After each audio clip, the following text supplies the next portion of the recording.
ang nag-deliver papunta sa bahay nila Pangulong Bongbong Marcos at Speaker Martin Romualdez mag-insert o magpasok ng 100 billion worth of projects sa BICAM. Sana po ay hindi nila ako mapatay bago ko mailabas ang lahat. Ginawa ko lang ang utos sa akin, pero ngayon, handa na akong harapin ang lahat. Ginagamit ng administrasyon ang buong resources ng bansa para tumahimik ako. That he will shoot me if I will talk. Gagamitin ako bilang panakipbutas sa kanilang kampanya laban sa korupsyon. Hindi na ako mananahimik, ilalabas ko ang lahat ng katotohanan.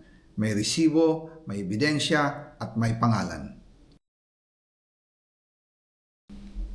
Para sa bawat Pilipino, alam ko na buo ang galit ninyo sa akin ngayon.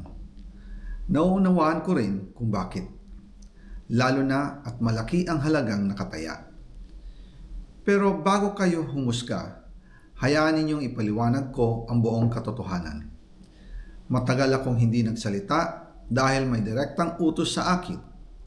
Huwag nang bumalik ng Pilipinas at manahimik na lamang. Umalis ako noong July 19, 2025 para sa aking medical check-up. Nakaplanong bumalik pagkatapos ng SONA ni Pangulo. Pero habang papauwi na ako, tinawagan ako ni dating Speaker Martin Romualdez at sinabihan, "Stay out of the country. You will be well taken care of as instructed by the President." Noon naniniwala pa ako sa kanila, kaya't hindi ako bumalik. Tumikom ang aking bibig, sumunod ako, pero ang hindi ko alam, ang ibig pala nilang sabihin sa aalagaan ka namin ay gagamitin ako bilang panakipbutas sa kanilang kampanya laban sa korupsyon. Ginawa nila akong poster boy ng kanilang sariling kasinungalingan. Ngayon, hindi na ako mananahimik, ilalabas ko ang lahat ng katotohanan.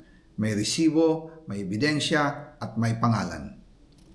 Nagsimula ito nung tumawag si Sekmina Pangandaman sa akin nung nag-umpisa ang BICAM process last year, 2024. Ang sabi niya, katatapos lang ng meeting nila ni Pangulo at may instructions na mag-insert o magpasok ng 100 billion worth of projects sa BICAM. At sinabi pa ni Sekmina, you can confirm with Yusek Adrian Bersamin dahil magkasama sila sa meeting ni Pangulong BBM noong araw na yon. Tinawagan ko po agad si Yusek Adrian Bersamin at tinanong ko kung may instruction nga ba ang Pangulo na magpasok ng 100 billion during their meeting. Ang sabi niya ay totoo nga po. Right after our conversation, tinawagan ko po si dating Speaker Martin Romualdez at nireport ko ang instructions ng Presidente to insert the 100 billion projects. At sinabi niya sa akin, what the President wants, he gets. After ng ilang araw, nag-set po ng meeting si Sekmina Pangandaman at Yusek Adrian Bersamin sa amin ni dating Speaker Martin Romualdez sa Aguado Building in front of Gate 4 ng Malacanang at nandun din po si Yusek Jojo Cadiz. During the meeting, binigay po ni Yusek Adrian Bersamin ang listahan na worth 100 billion. Tinanong ko po si Yusek Adrian kung saan galing ang listahan. Ang sagot niya, galing kay PBBM mismo at binigay niya ito mula sa brown leather bag.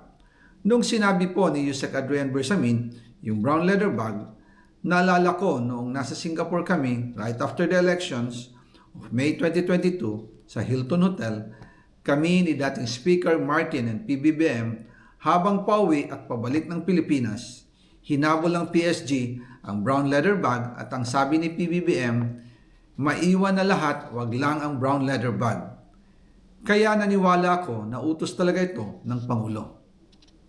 Pagkatapos ng ilang araw, I informed sina dating Speaker Martin Romualdez, Sekmina Pangandaman, Yusek Adrian Bersamin, and Yusek Jojo Cadiz na kung pwede 50 billion lang ang ipasok sa program funds dahil so sobra ang DPWH funds versus sa DepEd. In practice, hindi pwede na mas malaki ang budget ng DPWH kaysa edukasyon.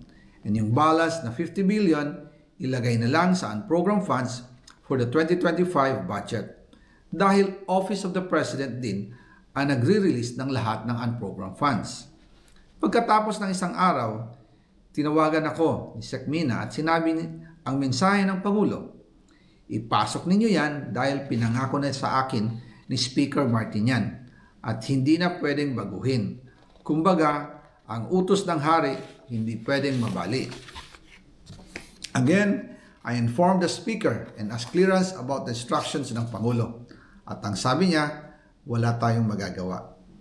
Kaya po nagtataka ako kung bakit sinasabi ni Pangulo na hindi niya makilala ang budget, samantalang lahat na binawas at dinagdag sa mga ahensya ng gobyerno ay humihingi ng approval sa kanya si